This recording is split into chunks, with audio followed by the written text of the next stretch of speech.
wabarakatuh.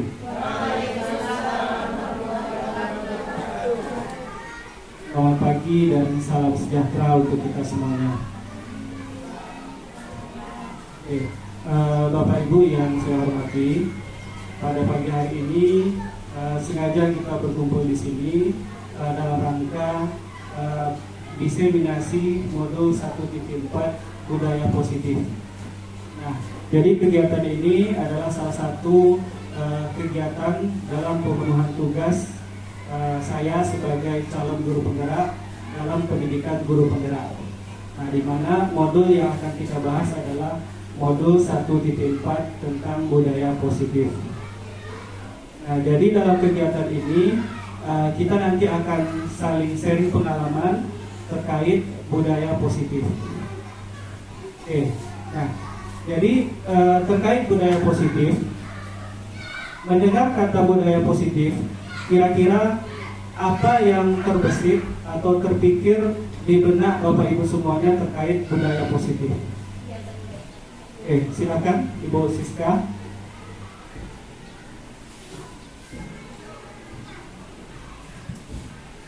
Menurut saya budaya positif itu kebiasaan yang baik yang dilakukan oleh siswa atau siapa. Bagus. Jadi menurut Bu Siska, budaya positif adalah terkait kebiasaan yang baik. Nah, ada lagi yang ingin mencurahkan pendapatnya terkait budaya positif? Silakan.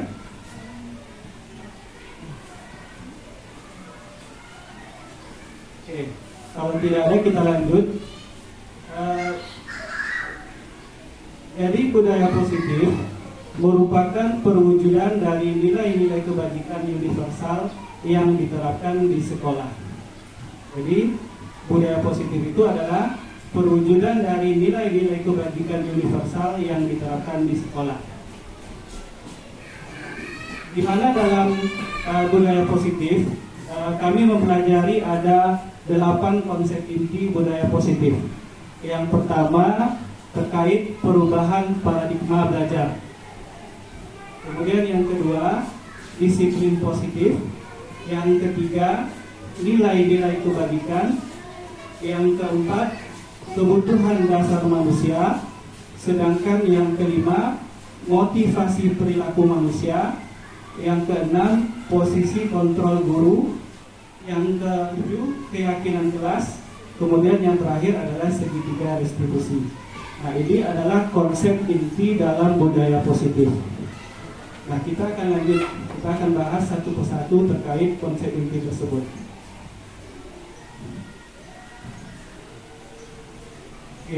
Nah, yang pertama yang akan kita bahas adalah terkait perubahan paradigma belajar. Nah, di mana pembelajaran saat ini merupakan pembelajaran paradigma baru yang merupakan pembelajaran yang dirancang berdasarkan prinsip pembelajaran berdiferensiasi sehingga para peserta didik belajar sesuai kebutuhannya. Nah, ini adalah paradigma pembelajaran saat ini. Nah, Bapak Ibu sudah pernah mendengar pembelajaran berdiferensiasi? Sudah. Bagus. Sudah ada yang menerapkan? Kalau sudah bagus. Nah, coba saya ingin minta satu orang mencurahkan pendapatnya terkait pembelajaran diferensiasi yang sudah dipahami. Silakan. Siapa yang bisa? Silakan Bu Rizka.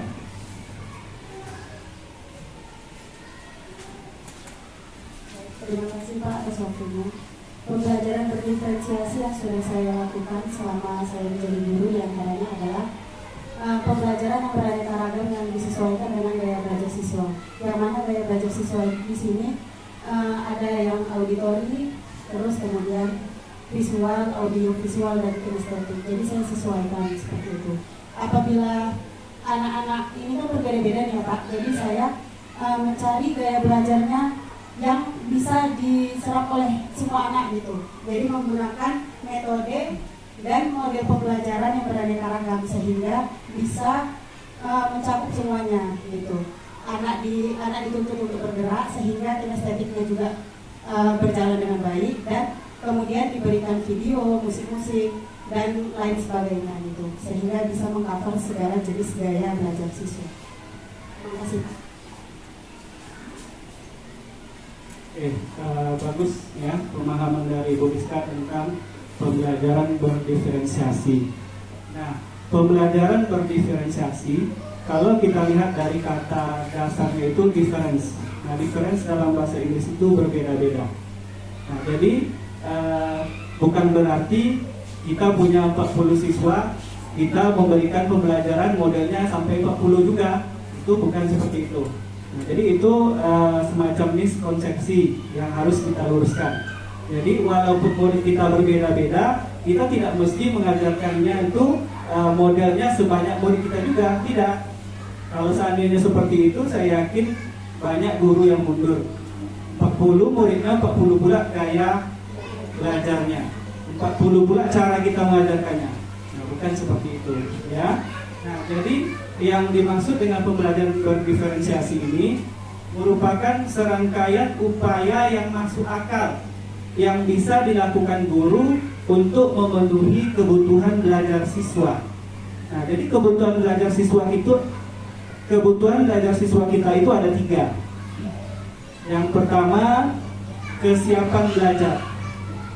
Nah, kesiapan belajar siswa kita itu berbeda-beda, ya, tergantung pemahamannya terhadap materi. Contoh misalnya, kita ingin membelajarkan siswa tentang teks prosedur misalnya.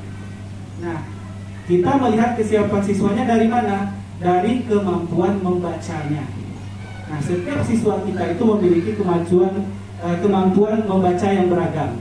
Ada yang tingkat membacanya tinggi, ada yang sedang, ada yang rendah. Nah, jadi untuk memenuhi kebutuhan siswa yang kesiapan belajarnya beragam tadi, kita menyediakan pembelajaran yang berdiferensiasi. Contoh misalnya, kita menyediakan diferensiasi di bidang kontennya. Jadi kontennya yang kita buat beragam. Jadi ketika kita membelajarkan siswa itu, kita berikan beberapa macam teks yang tingkat kesukarannya berbeda-beda. Ya, untuk memenuhi kebutuhan belajar siswa kita tadi terkait kesiapan belajarnya yang ada yang sedang, ada yang tinggi, ada yang kurang. Jadi kita siapkan 3 teksnya. Nah, selama ini mungkin kita hanya menyiapkan 1 teks. Artinya apa? Artinya kita tidak memenuhi kebutuhan belajar semua murid kita. Nah, kemudian yang kedua ada namanya diferensiasi proses. Jadi yang dibedakan di sini adalah prosesnya. Ya. Nah, jadi pada diferensiasi proses kita membedakan prosesnya. Contoh, ya. Nah, kebutuhan belajar siswa kita tadi kan selain dia kesiapan belajarnya, ada lagi minat belajar. Nah, setiap siswa kita itu mempunyai minat belajar yang berbeda. Mungkin ada yang berminat belajar di bidang senian misalnya, ada yang berminat belajar di bidang iptek misalnya, atau yang di bidang komputer. Nah, setiap siswa kita itu mempunyai minat belajar yang berbeda-beda. Nah, jadi ketika kita menjalankan pembelajaran yang berdiferensiasi, nah kita bedakan prosesnya, ya, tergantung minat siswa tadi. Kita biarkan dia memilihnya, memilih apa, ya. Nah, kemudian yang ketiga ada namanya diferensiasi produk atau produk. Nah, produk ini adalah hasil dari tugas siswa tadi. Contoh misalnya seperti tadi kita membuat teks prosedur. Nah, tugas akhirnya itu kan membuat teks prosedur. Nah, bagi siswa yang hobi misalnya dia membuat video misalnya, tugas akhirnya itu bisa kita buat teks prosedurnya, dia buatkan videonya, bisa juga seperti itu. Nah, kalau ada yang tidak suka seperti itu, boleh dia memilih tugas yang lain, misalnya hanya membuat teks prosedur yang biasa saja, ya. Nah, jadi pembelajaran berdiferensiasi tadi tujuannya adalah untuk memenuhi kebutuhan siswa. Jadi kebutuhan siswa kita ada 3.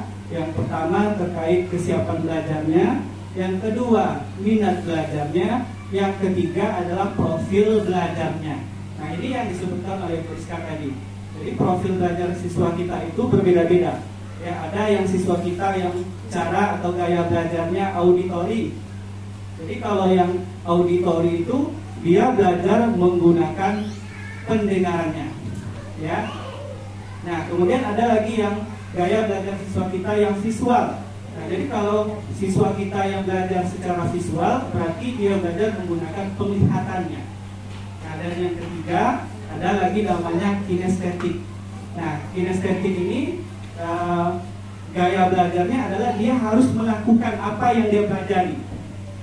Jadi dia ikut melakukan.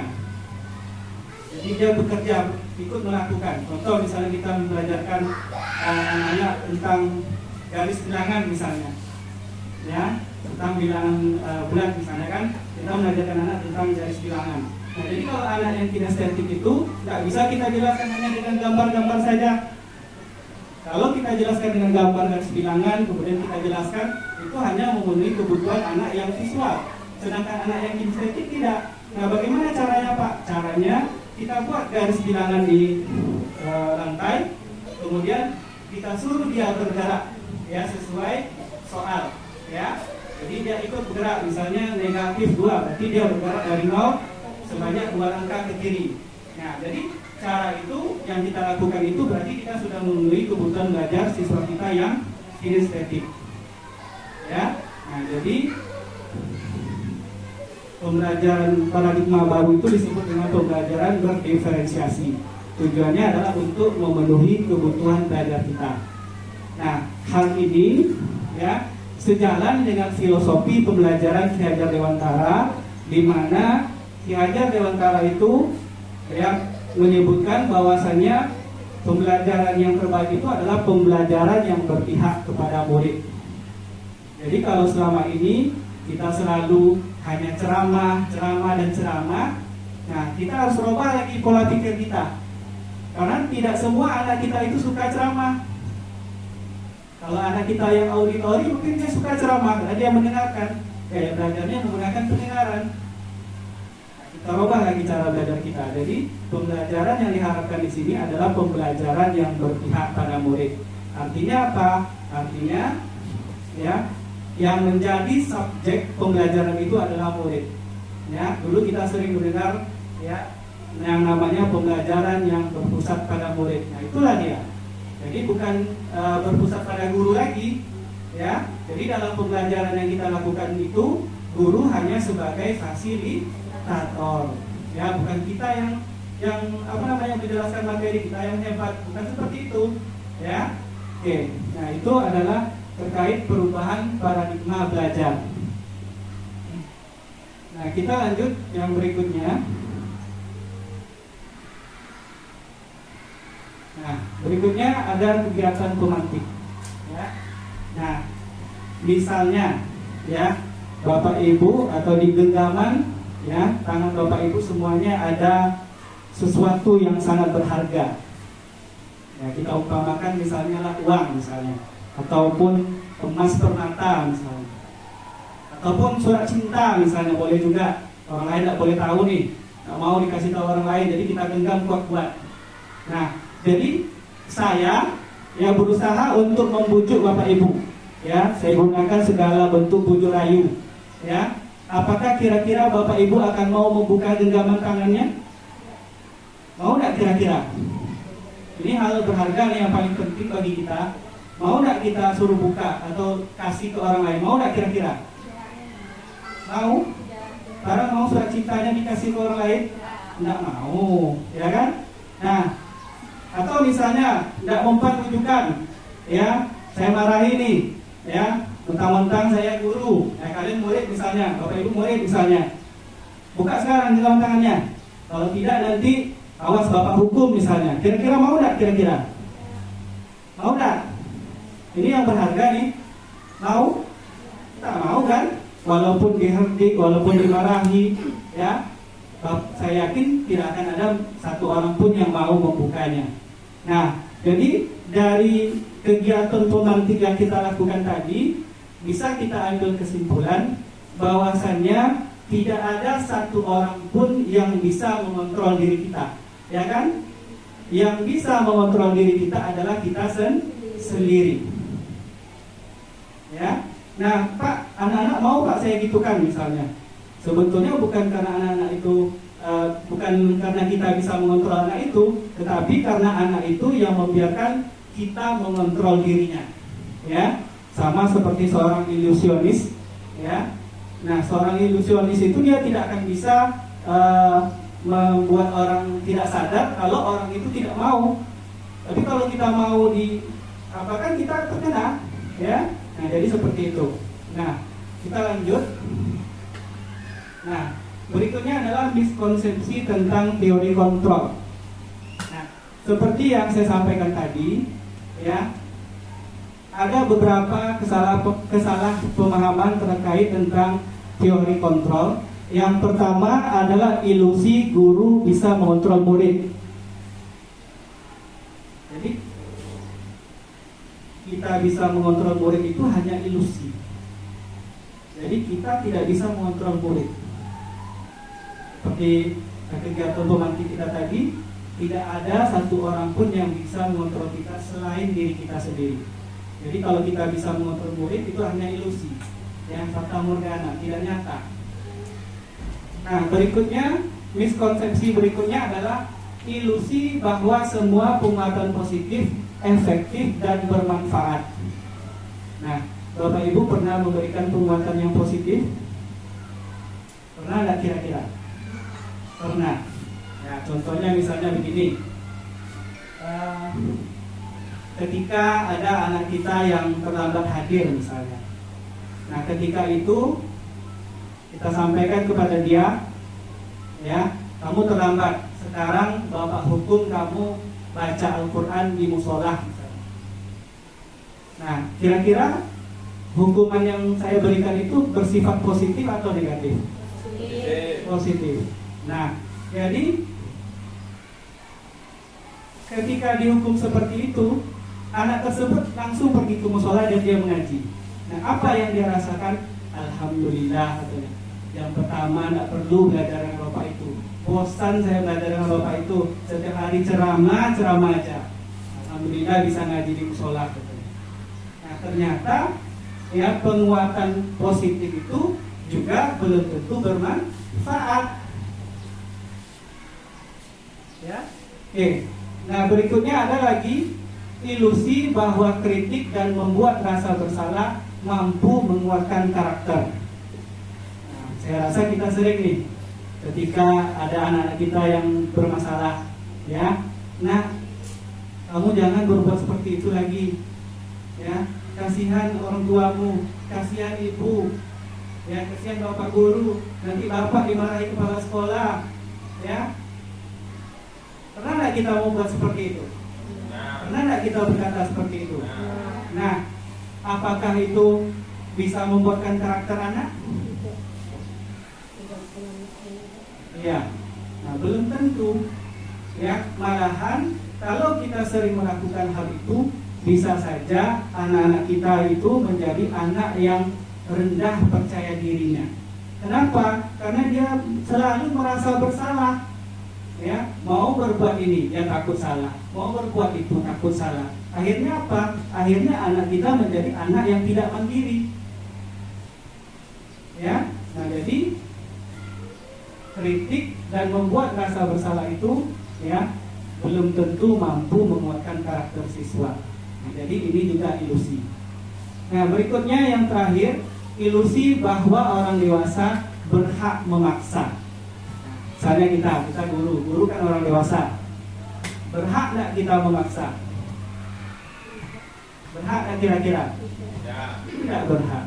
Ya, sama seperti tadi. Ketika Bapak Ibu menggenggam sesuatu yang berharga di tangan Bapak Ibu, saya paksa untuk membukanya, tidak bisa. Artinya apa? Saya juga tidak berhak. Atau orang dewasa juga tidak berhak untuk memaksa, ya, orang yang lebih kecil atau anak-anak. Ya, oke. Nah, berikutnya kita lanjut. Nah, berikutnya mengubah paradigma stimulus respon ke pendekatan teori kontrol. Nah, pada teori stimulus respon kita mengenal yang pertama, kita mencoba mengubah orang agar berpandangan sama dengan kita. Jadi itu pada teori stimulus respon, ya. Jadi pada teori stimulus respon itu merupakan tanggapan terhadap stimulus yang diberikan. Nah, jadi bisa nggak kira-kira kita mengubah orang berpandangan sama dengan kita? Misalnya contoh ini, nah ini kan minuman mineral misalnya.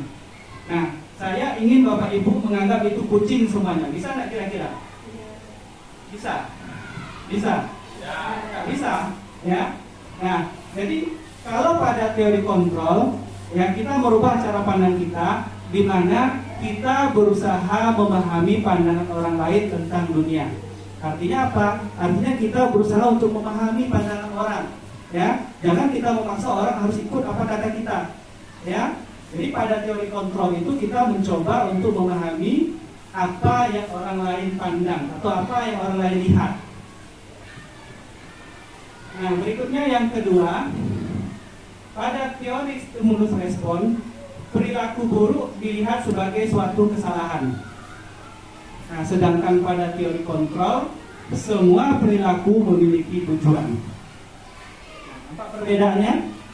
Ya, kalau pada stimulus respon, ya perilaku buruk itu dianggap kesalahan. Sedangkan pada teori kontrol, ya semua perilaku memiliki tujuan. Contoh misalnya, ketika ada anak kita yang suka mencari perhatian di kelas, ya, misalnya.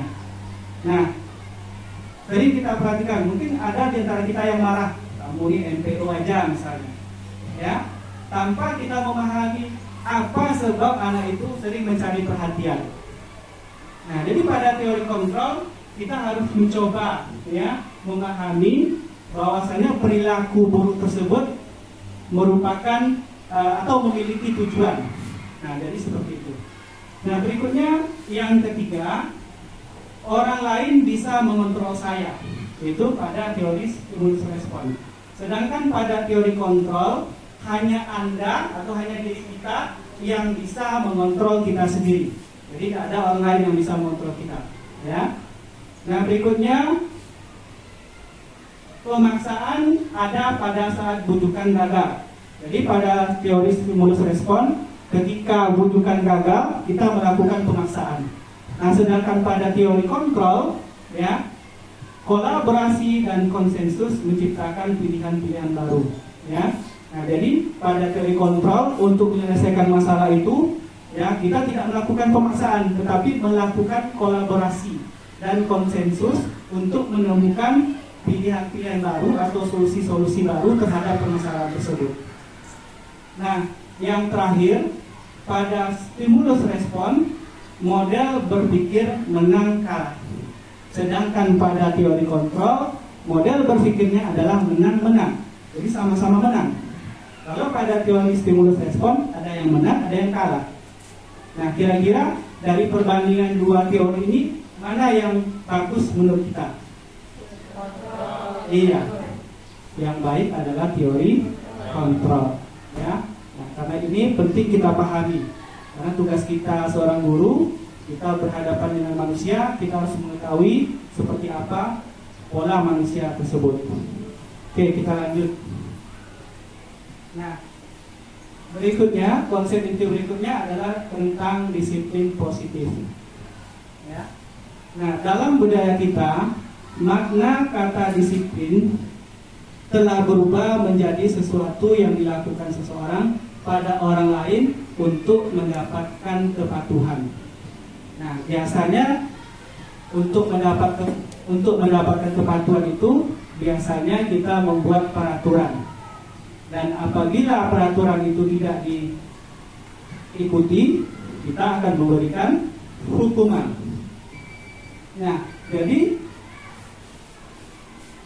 dalam budaya kita, ya disiplin itu erat kaitannya dengan hukuman, sehingga membuat ketidaknyamanan.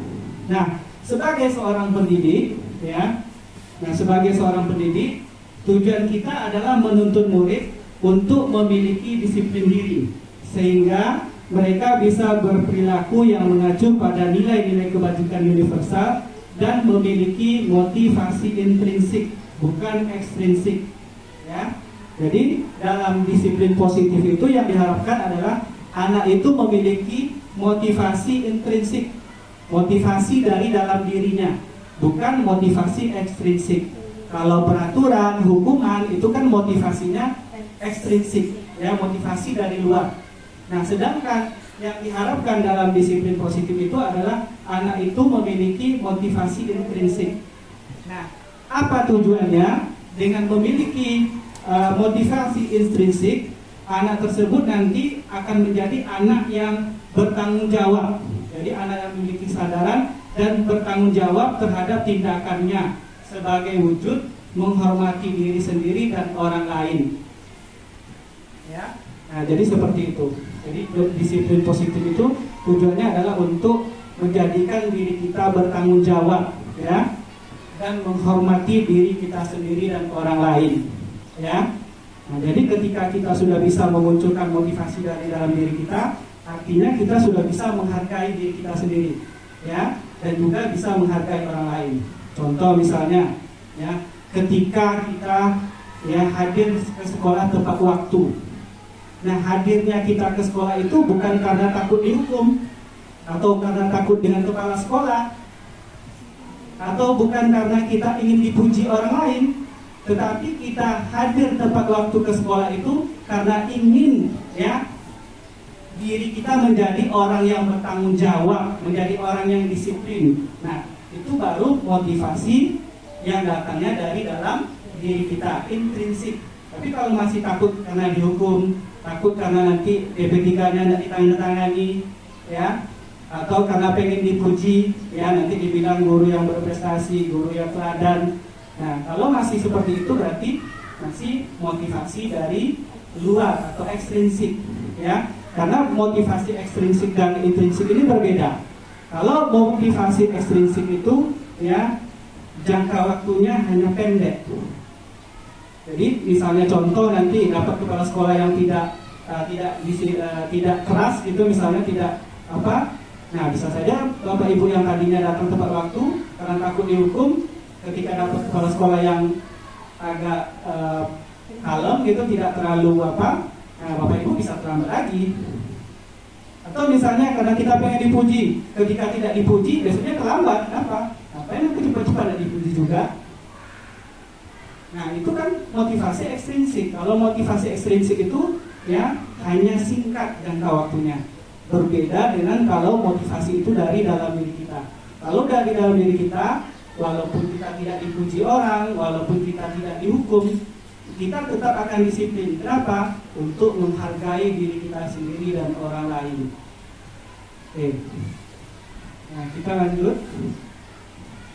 Nah, konsep inti berikutnya adalah nilai-nilai kebajikan universal. Nah, nilai-nilai kebajikan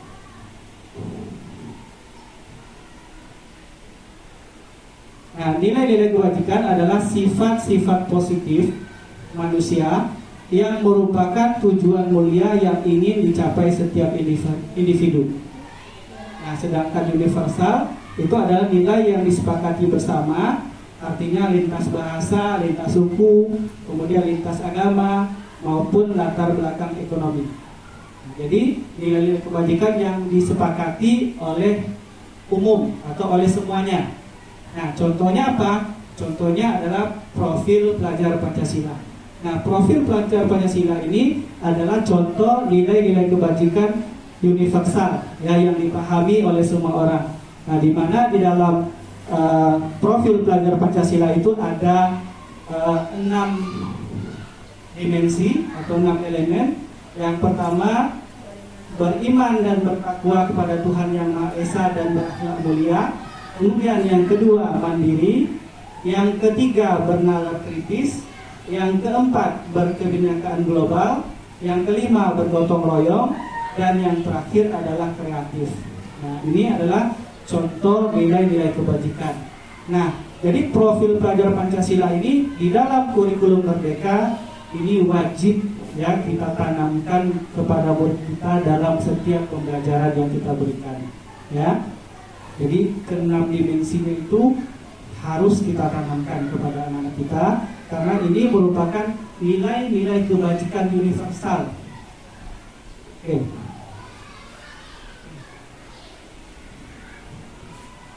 Nah, kita lanjut lagi pada konsep inti yang berikutnya adalah tentang kebutuhan dasar manusia. kebutuhan dasar manusia adalah segala sesuatu yang kita lakukan untuk mendapatkan apa yang kita inginkan. Seluruh tindakan yang kita lakukan memiliki tujuan tertentu, dan semua usaha terbaik yang kita lakukan adalah dalam rangka memenuhi kebutuhan dasar kita. Nah, jadi kebutuhan dasar manusia itu ada 5. Yang pertama itu adalah kebutuhan untuk bertahan hidup. Nah, kebutuhan untuk bertahan hidup itu contohnya misalnya makanan. Nah, jadi makanan itu adalah salah satu bentuk kebutuhan kita untuk bertahan hidup. Jadi jangan heran nanti ketika kita mengajar ada murid kita yang makan di belakang. Artinya apa? Artinya dia sedang memenuhi kebutuhan dasarnya, yaitu kebutuhan untuk bertahan hidup. Nah, sama juga seperti kalau ada yang ngantuk, tadi saya lihat ada yang ngantuk tuh. Nah, itu juga kebutuhan untuk bertahan hidup. Ya kan? Bisa kita tidak tidur? Bisa nggak? Ya. Nah, jadi jangan heran nanti kalau ada murid kita yang ngantuk, tertidur dia di kelas. Nah, itu adalah salah satu kebutuhan dasar manusia. Ya, jadi selain lagi ada sandang, ada papan, dan makanan, kemudian termasuk tidur adalah kebutuhan dasar manusia, karena itu adalah kebutuhan untuk bertahan hidup. Nah, kemudian yang kedua ada lagi namanya kebutuhan terhadap kasih sayang dan rasa diterima.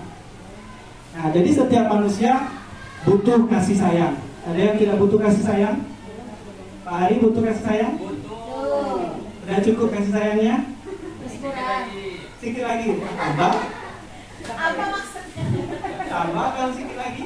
Kalau udah cukup, nanti tambah. Ya. Nah, jadi setiap manusia butuh kasih sayang, ya, dan juga rasa diterima. Begitupun murid kita di kelas. Nah, murid kita itu butuh kasih sayang, ya.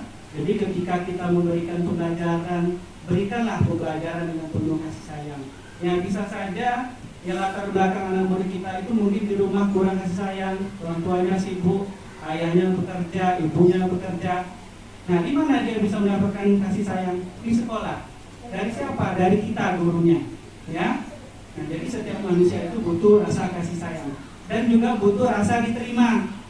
Jadi ketika kita masuk dalam komunitas baru, nah pasti kita akan merasakan, ya.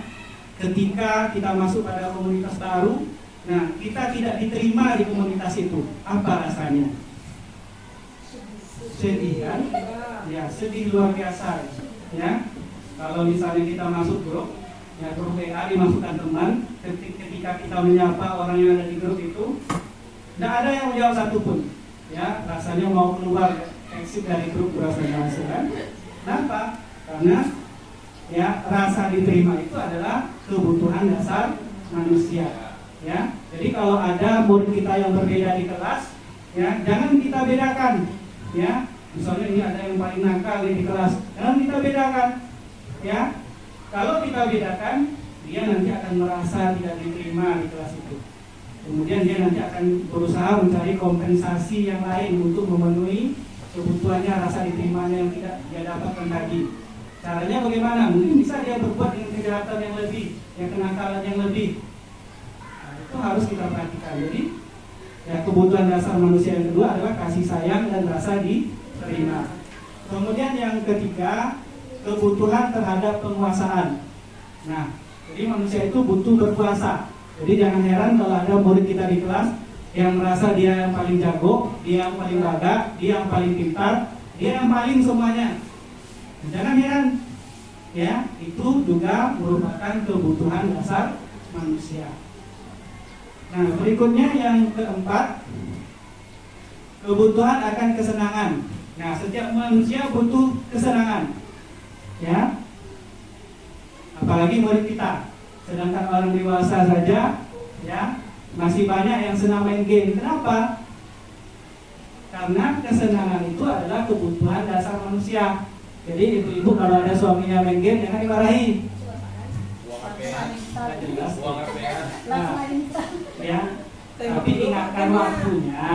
Ya, jangan dilarang, tapi waktunya diingatkan. Kalau main dia dari pagi sampai sore, berlebihan. Ya, tapi kalau misalnya dia main sebentar, ya, itu tutupnya nggak masalah. Karena itu adalah kebutuhan manusia. Kebutuhan akan kesenangan, ya. Atau misalnya ada yang bapaknya hobi burung, nah jangan larang, itu kesenangan, ya. Ya. Atau yang hobi melihara ayam, jangan dilarang, ya. Daripada nanti dia melihara ayam kampus lebih berbahaya. Tambah. Nah, lebih berat lagi kan. Jadi kalau dia, ya, berusaha memenuhi kebutuhan kesenangannya, biarkan. Selagi masih dalam batas yang positif atau masih dalam batas kewajaran, biarkan saja, ya. Karena setiap manusia itu butuh terhadap kesenangan. Nah, kemudian yang terakhir ada lagi namanya kebutuhan kebebasan, ya. Nah, manusia itu butuh kebebasan. Jadi tidak ada satu orang pun yang suka dikekang. Ada yang suka dikekang? Atau bukan ini mau dipingit? Karena sebentar lagi kan? Nah, kalau dipingit itu kan dikekang atau nggak boleh keluar.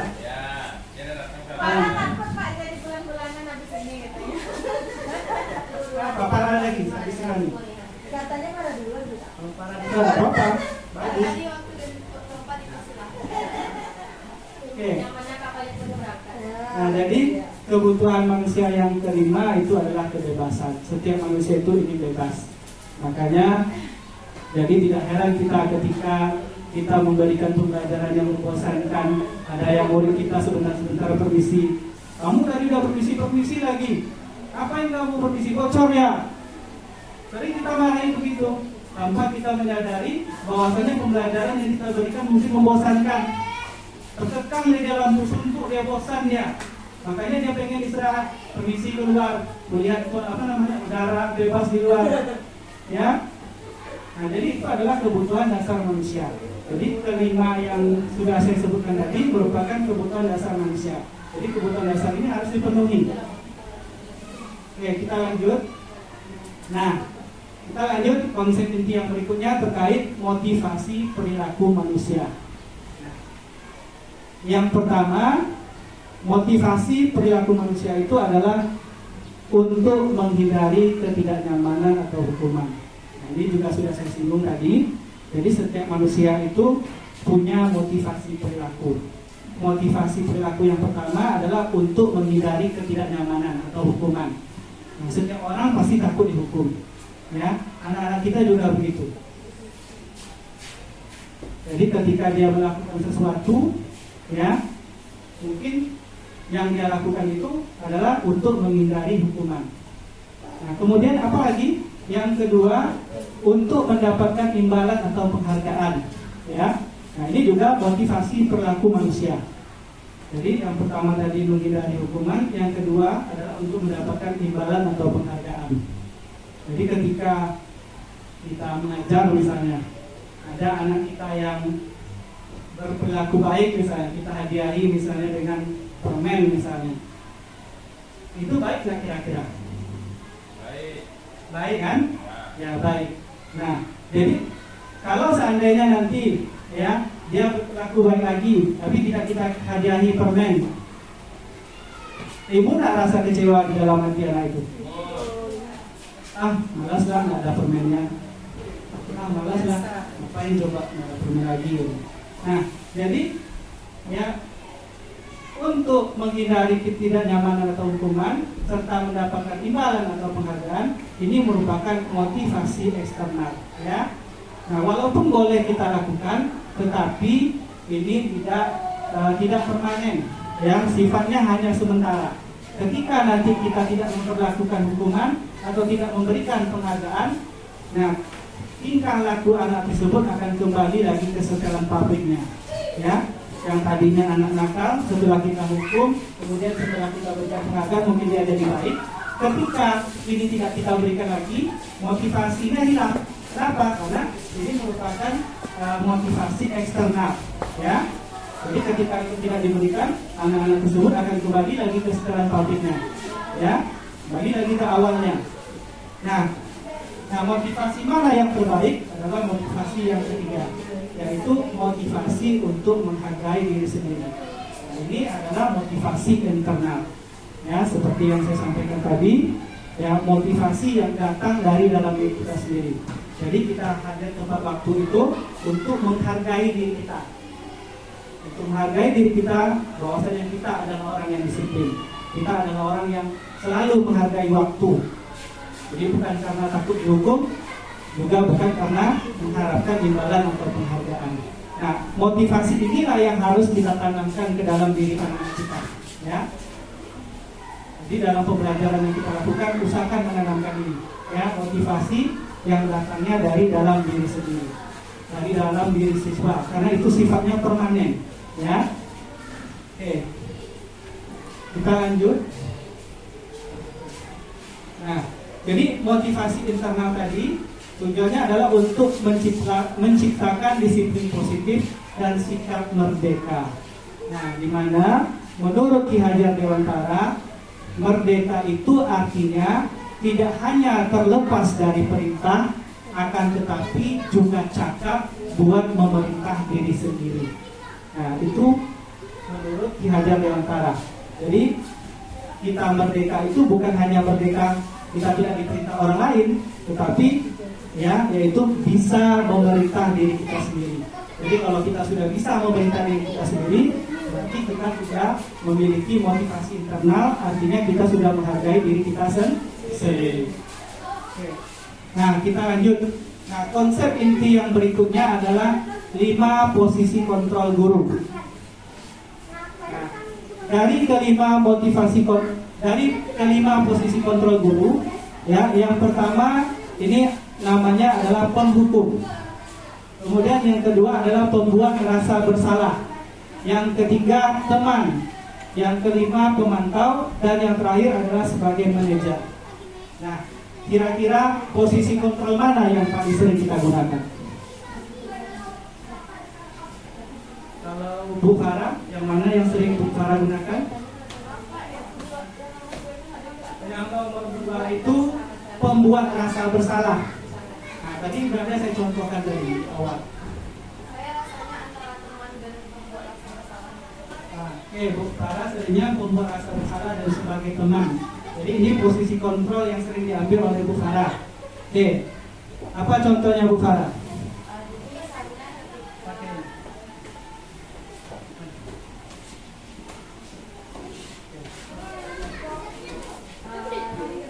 Misalnya siswa itu berbuat salah, saya biasanya memberitahu pada siswa bagaimana konsekuensinya jika perbuatan tersebut salah. Terus saya biasanya bertanya, kenapa nak, gitu, kenapa begini.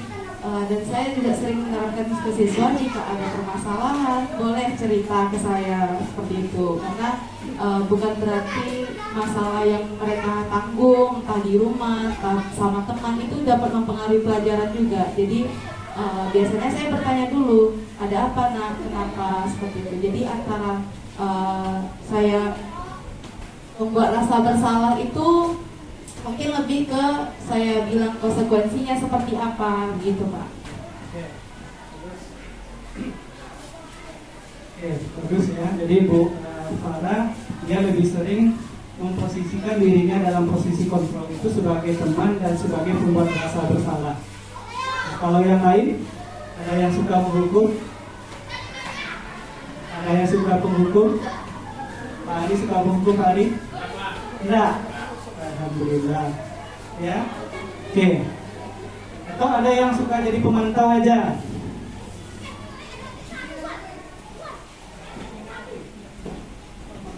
Kalau Bu Rizka yang mana? Teman, pemantau, dan manajer. Teman, pemantau, dan manajer. Bagus, ya. Nah, apa contohnya kalau Bu Rizka memposisikan diri sebagai pemantau dan manajer?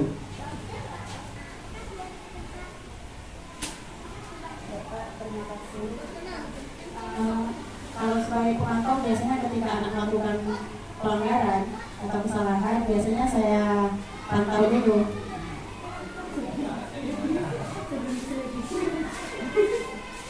Dipantau dulu kan Pak, kira-kira kesalahannya sudah sejauh apa, seperti itu.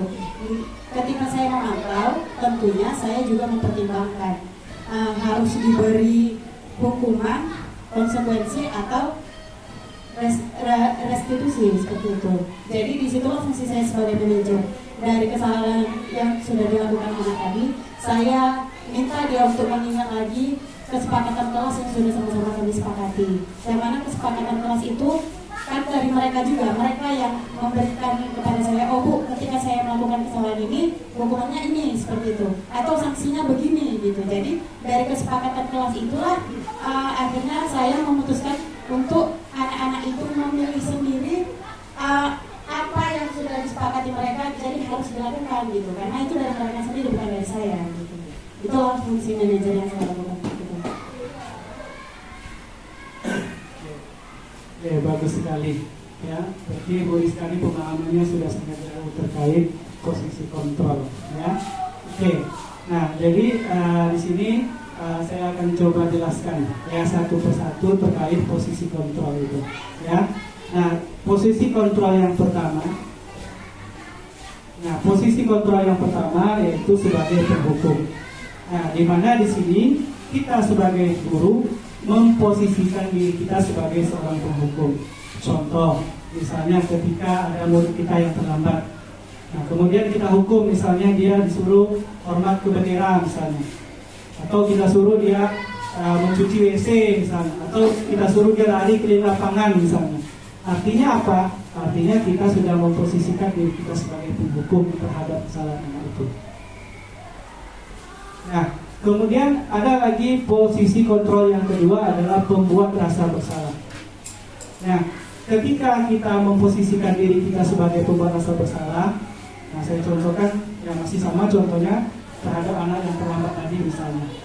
Nah, ketika anak itu terlambat, kita panggil dia, sini kamu dulu. Ya, kenapa kamu terlambat? Saya terlambat bangun Pak. Kenapa terlambat bangun? Tadi malam saya main HP Pak sampai malam. Nah, kemudian ketika itu kita sampaikan kepada dia. Nah, kalau kamu terlambat begini, nah nanti Bapak ya sebagai guru kamu akan dimarahi oleh kepala sekolah. Tak kasihan kamu sama Bapak. Bapak ini wali kelas kamu nak. Kasihan lah nanti Bapak kepala sekolah marah-marah sama Bapak. Ya karena murid Bapak di kelas 5A ini tidak disiplin. Kamu sering terlambat. Ya, nanti Bapak yang dimarahi. Kasihan tak sama Bapak? Nah, jadi itu adalah contoh ya ketika guru memposisikan dirinya sebagai pembuat rasa bersalah. Nah, apakah ini efektif? Belum tentu. Ya, sama dengan posisi penghukum tadi. Apakah itu efektif? Belum tentu. Karena ketika anak kita hukum, ya, masalahnya tidak selesai. Bahkan mungkin saja akan menimbulkan dendam kepada kita, ya bisa kan? Karena itu dendam kepada kita, ya kita saja lah contohnya. Saya yakin, ya Bapak Ibu semuanya masih ingat siapa guru Bapak Ibu yang paling garang di sekolah. Masih ingat tak? Masih ingat namanya? Wajahnya masih ingat? Masih. Dendam tak? Alhamdulillah kalau tidak dendam, ya. Nah bisa saja anak itu dendam ke kita, ya. Nanti di kompresannya ban motor Bu Rizka misalnya, Bu Rizka ini marah-marah aja, masa saya dihukum mencuci WC ya, dibocorkannya ban Bu Rizka misalnya, bisa saja seperti itu. Nah, jadi kalau kita mau posisikan diri sebagai penghukum, masalah tidak selesai. Nah sama juga dengan ketika kita memposisikan diri kita sebagai pembuat rasa bersalah, ya bisa saja anak itu ya malahan kan Bapak yang dihukum bukan saya dalam artinya kan. Ini saya apa katanya? Saya seperti itu, ya. Kalau anak yang mentalnya kuat tuh, yang ada tuh, pasti kan gue pikirin kan lo yang dimarahin gitu. Ya. Saya gitu yang mikirnya. Ya, kalau anaknya yang mentalnya rendah atau lemah, bisa saja dia akan menjadi anak yang tidak percaya diri karena takut salah. Setiap dia berbuat kesalahan kita buat dia merasa bersalah. Akhirnya apa? Dia jadi tidak percaya diri, dia jadi tidak mandiri, takut berbuat salah, mau buat apapun dia takut, dia ragu. Kenapa? Karena kita selalu memposisikan diri kita sebagai pembuat rasa bersalah.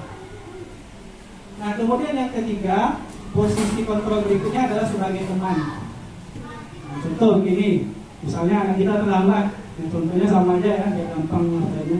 Jadi anak kita terlambat, kita panggil dia sini. Nah, sini, Siska sini. Kenapa kamu terlambat?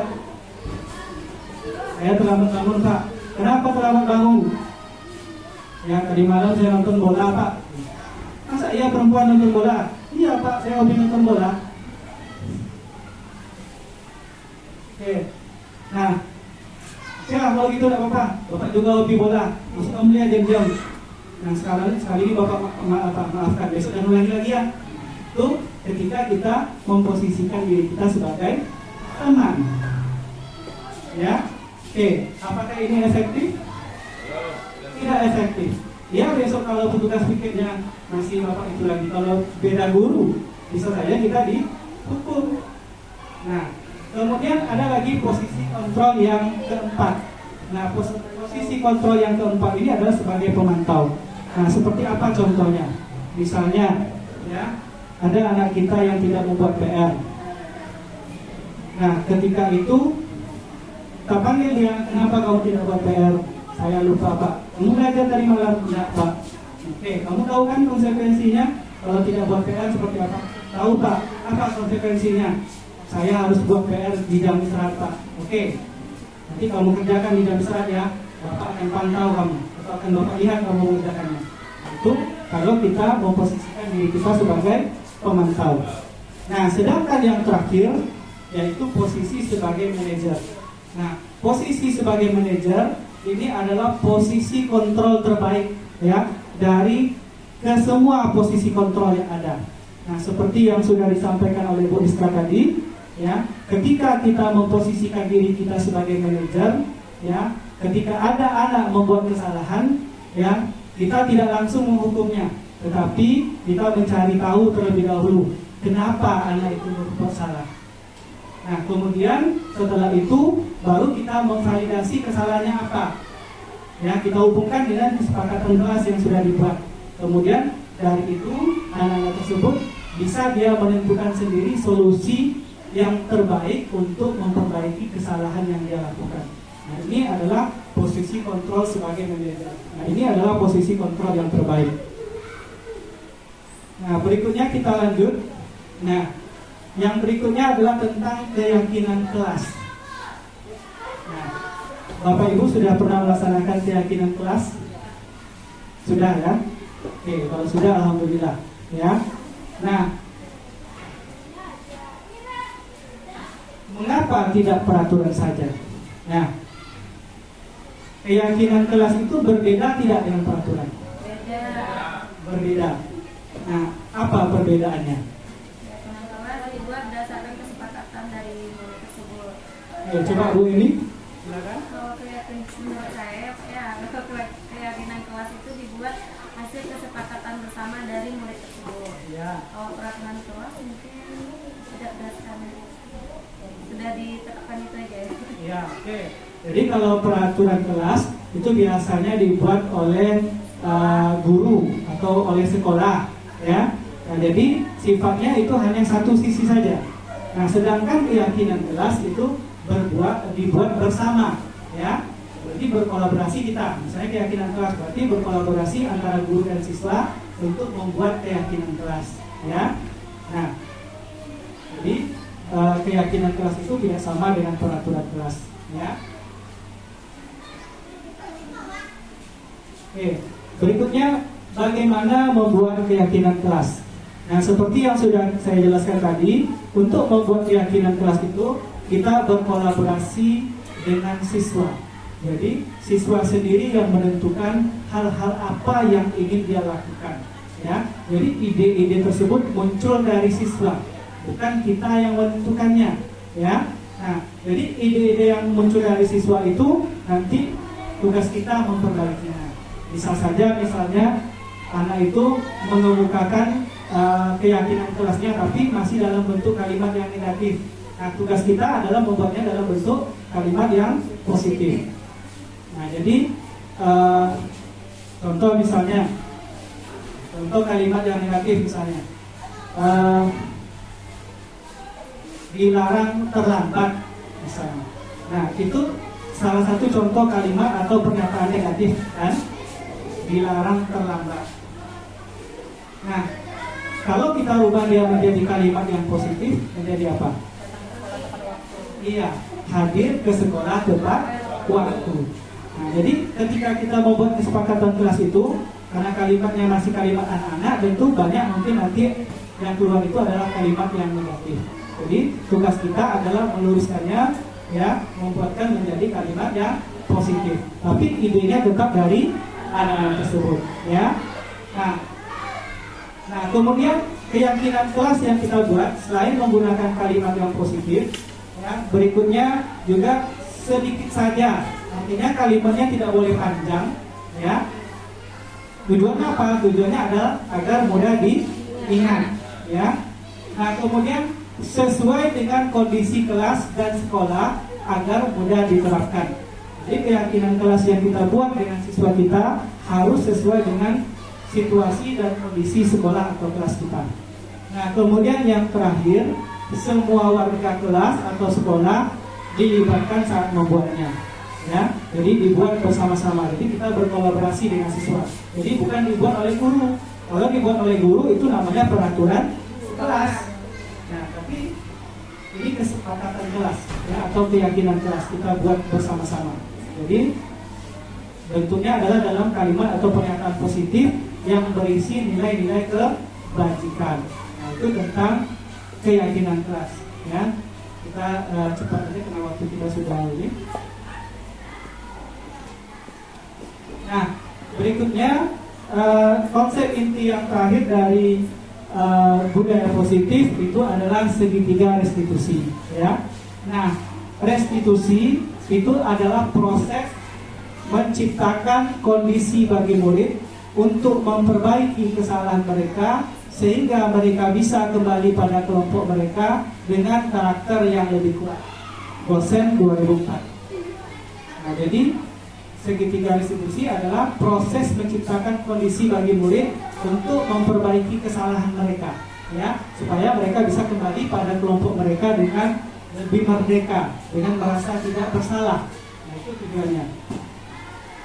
Nah, jadi dalam segitiga restitusi ada 3 langkah yang kita lakukan, ya. Nah, langkah pertama yang kita lakukan adalah menstabilkan identitas, ya. Nah, jadi ketika ada anak kita yang berbuat kesalahan, langkah pertama yang kita lakukan adalah menstabilkan identitas. Contoh, misalnya ada anak kita yang berkelahi. Nah, kelahinya karena nama orang tuanya diejek misalnya. Jadi ketika kita panggil, anak itu kan masih dalam keadaan emosi, ya. Nah, ketika dia masih dalam keadaan emosi, kita panggil dia, ya. Kalau kita gunakan langkah restitusi menstabilkan identitas, yang pertama kita lakukan adalah untuk meredam emosinya, ya, untuk menstabilkan identitasnya. Identitasnya yang tadinya marah, kita rubah dia menjadi lebih tenang.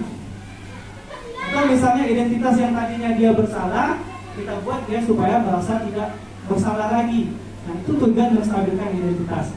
Nah, cara menstabilkan identitas itu, ya, dengan mengemukakan pernyataan seperti misalnya setiap orang pernah melakukan kesalahan.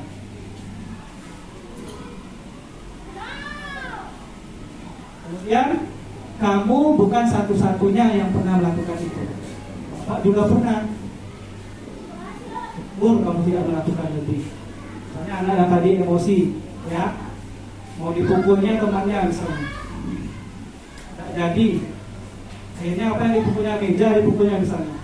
Nah, jadi untuk menstabilkan emosinya atau menstabilkan identitasnya bisa kita sampaikan, ya, kamu bukan satu-satunya orang yang melakukan itu. Bapak juga pernah. Syukur, alhamdulillah kamu tidak pukul dia, kamu pukul meja misalnya. Itu langkah restitusi yang pertama untuk menstabilkan identitasnya, ya. Yang tadinya anak jadi marah sehingga identitasnya kembali lagi tidak marah. Supaya apa? Supaya bisa kita lakukan langkah berikutnya. Kalau anak itu masih marah, ya, bagaimana kita akan melakukan langkah berikutnya, ya kan? Oke. Nah, kemudian langkah yang kedua yaitu validasi tindakan yang salah.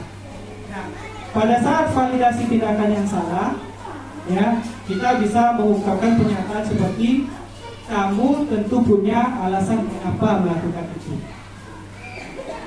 Atau yang lainnya, adakah cara yang lebih efektif untuk mendapatkan apa yang kamu butuhkan? Itu adalah beberapa pernyataan yang bisa kita gunakan untuk memvalidasi tindakan yang salah. Ya. Nah, kemudian langkah yang terakhir yaitu menanyakan keyakinan. Nah, ini fungsi keyakinan kelas yang kita buat tadi. Ya.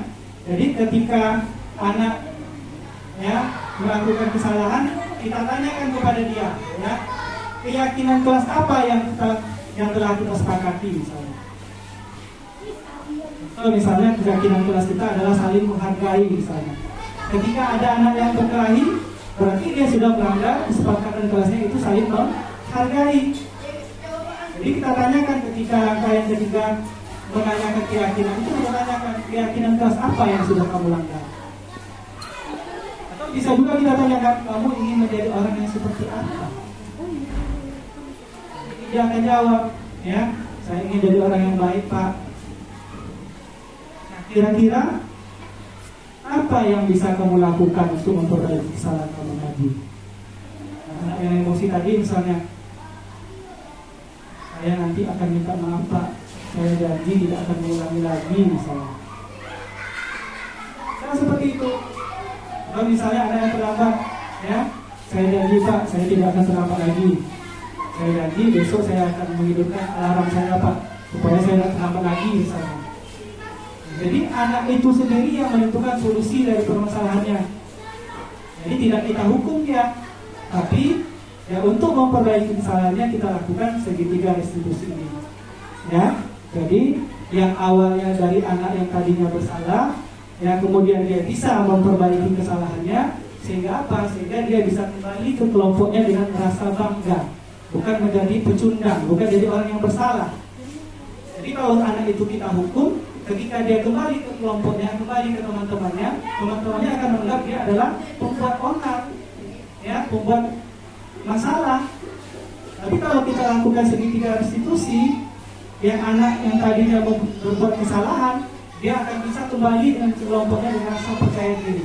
Ya, nah inilah yang harus kita lakukan. Nah, sebagai seorang guru, ya kita harus memahami, ya konsep-konsep budaya positif yang sudah saya paparkan tadi. Karena dari ke-8 konsep tadi saling berkaitan. Sampailah yang terakhir tadi adalah tentang keyakinan segitiga restitusi. Ya, oke.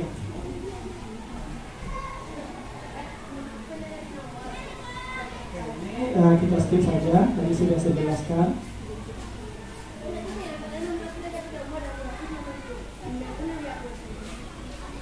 Oke. Nah, jadi sebelum kita tutup, ya, kemarin saya ada melakukan kegiatan segitiga restitusi. Ini merupakan tugas juga dalam modul 1.4. Kami diminta untuk membuat skenario terkait segitiga restitusi, kemudian dipraktikkan. Jadi saya akan coba tampilkan videonya, walaupun videonya tidak terlalu bagus, ya anggap saja bagus, ya.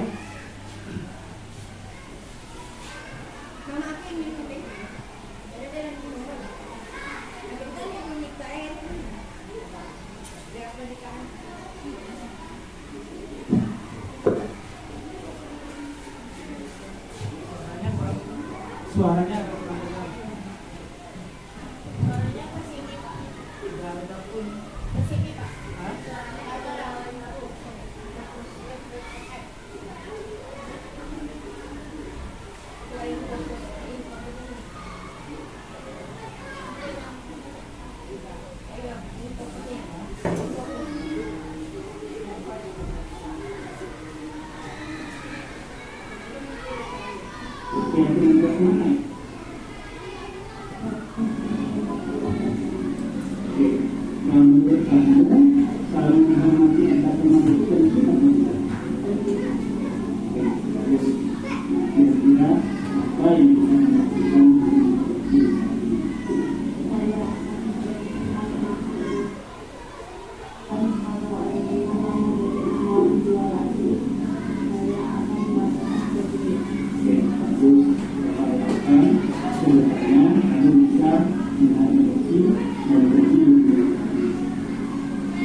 Itu yang contoh video singkat. Ya, itu tidak hafal kali masih ada teks dari suruhan situ. Tapi kalau pada kenyataannya nanti tentu kita kan tidak pakai teks. Tapi kita kan sudah paham langkah-langkah dari segitiga restitusi tersebut. Ya, oke.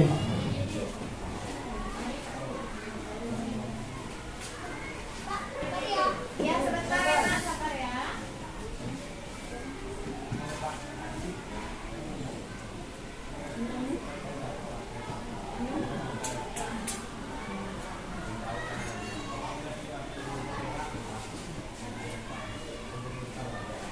Oke, nah jadi sebagai penutup ya, mari ya kita sama-sama belajar ya, saling berkolaborasi, saling mendukung demi mewujudkan disiplin positif yang ada di sekolah kita sehingga dapat menciptakan karakter profil pelajar Pancasila. Nah mungkin sekian dari saya. Lebih dan kurang saya mohon maaf yang sebesar-besarnya. Saya dengan wabillahi taufiq wal hidayah. Assalamualaikum warahmatullahi wabarakatuh.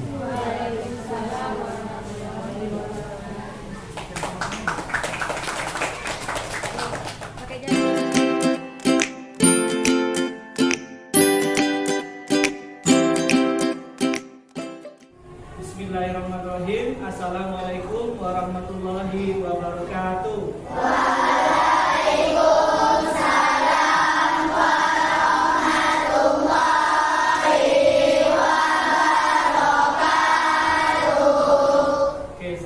Anak Bapak semuanya,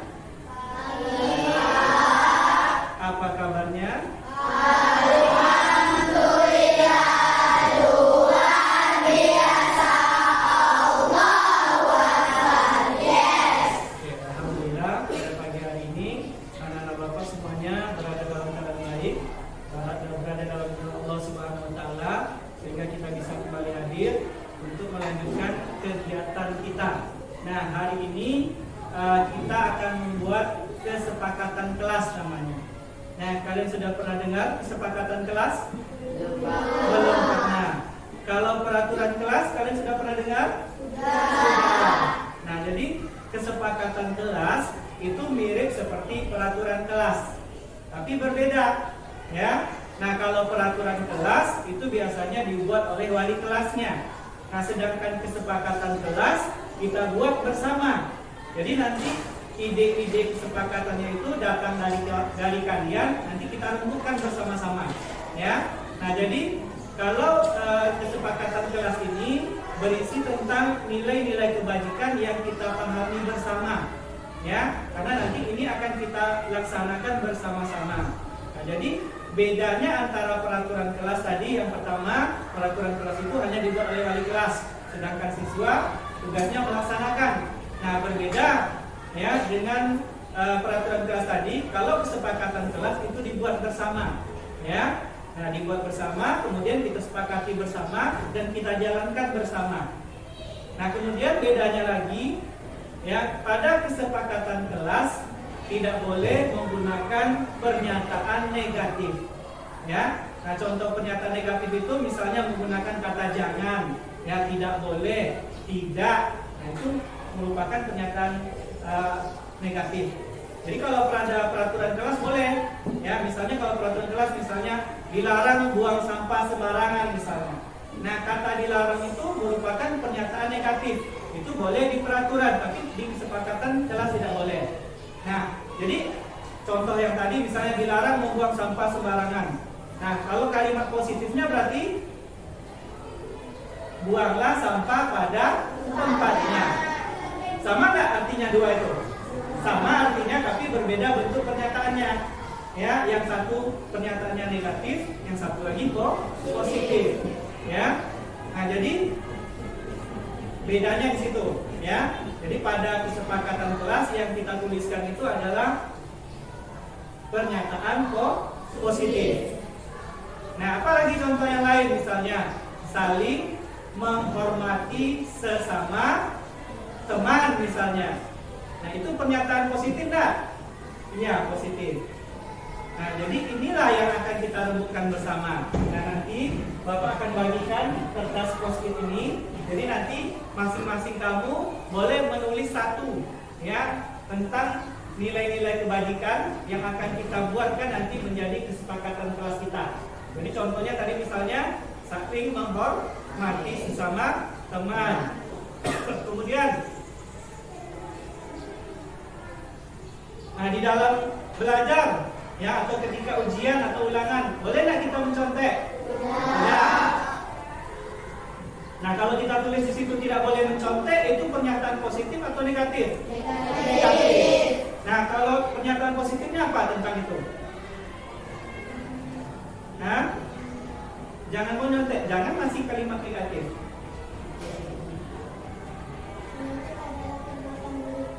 Mencontek adalah perbuatan buruk, masih belum tepat. Kalau tidak boleh mencontek, berarti kita harus apa itu? Harus apa? Harus apa kita tuh? Mengerjakan sendiri. Kalau mengerjakan sendiri berarti kita, kalau mencontek itu curang kan? Nah, berarti apa? Harus percaya diri, boleh? Ya? Harus percaya diri dalam mengerjakan soal ujian, boleh? Atau misalnya jujur dalam melaksanakan atau mengerjakan soal ujian. Itu pernyataan positif. Nah, jadi nanti yang kamu tuliskan di sini adalah pernyataan positifnya. Bisa? Bisa? Paham? Nah, oke, Bapak akan bagikan kertas ini. Jadi masing-masing satu ya. Nanti kita tempel di Bapak tulis. Silakan kamu tulis.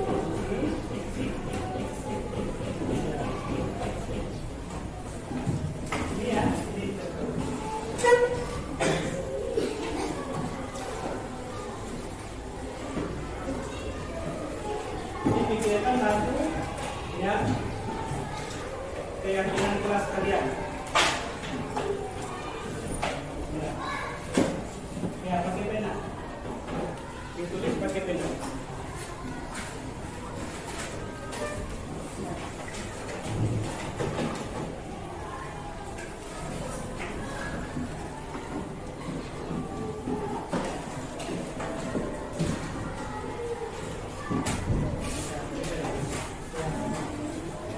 Ya, satu saja, masing-masing satu saja.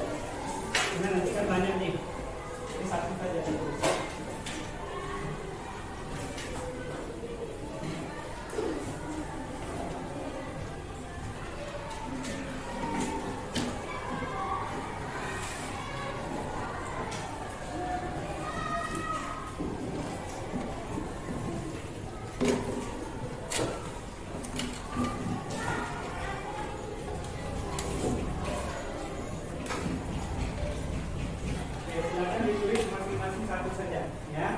Pernyataan positif tentang nilai-nilai kebaikan atau kebajikan. Ingat pernyataannya dalam pernyataan positif. Jadi hindari kata jangan, tidak boleh, yang tidak, dan lain sebagainya yang menyatakan pernyataan negatif. Satu-satu lagi.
Kita akan lihat kesepakatan kelas yang sudah dibuat.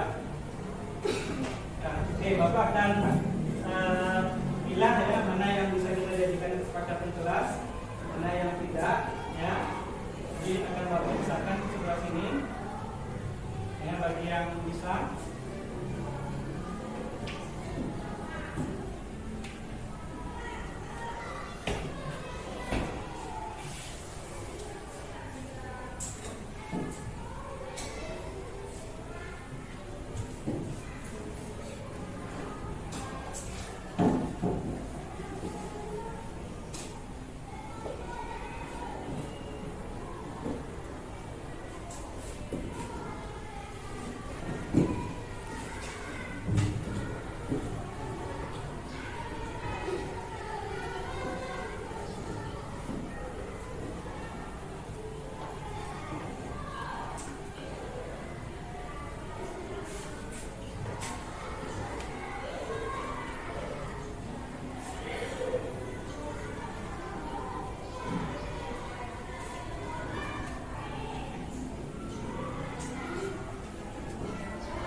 Oke.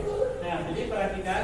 Jadi setelah Bapak seleksi tadi, hasilnya ada beberapa, ya. Karena kebanyakan jawaban kalian itu hampir sama. Jadi kita kelompokkan jadi satu, sehingga nanti kita dapatkan kesepakatan kelas kita, ya.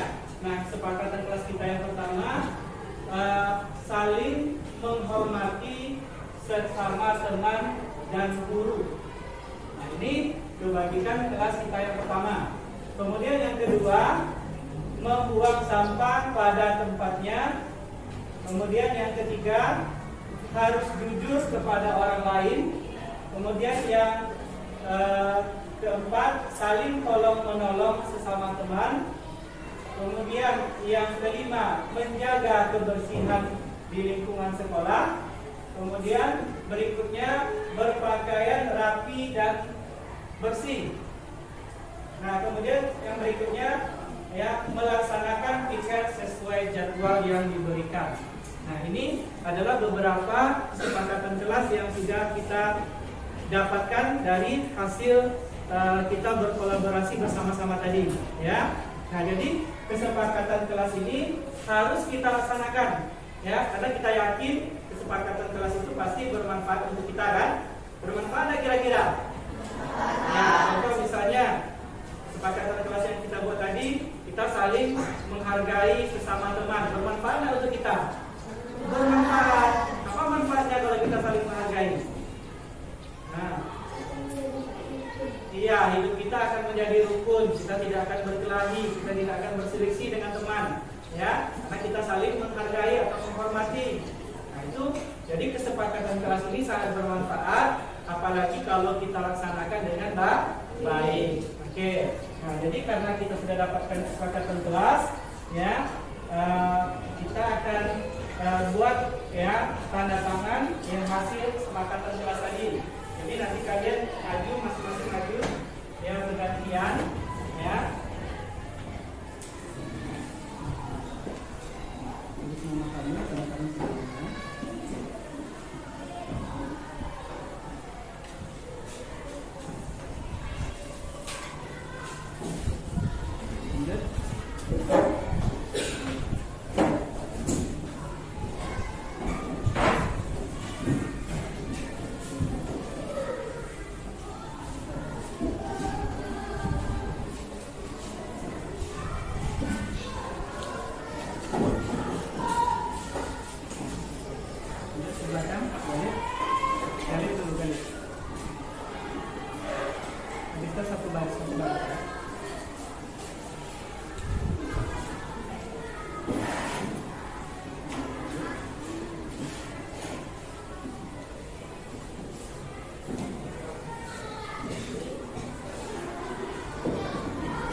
Assalamualaikum warahmatullahi wabarakatuh.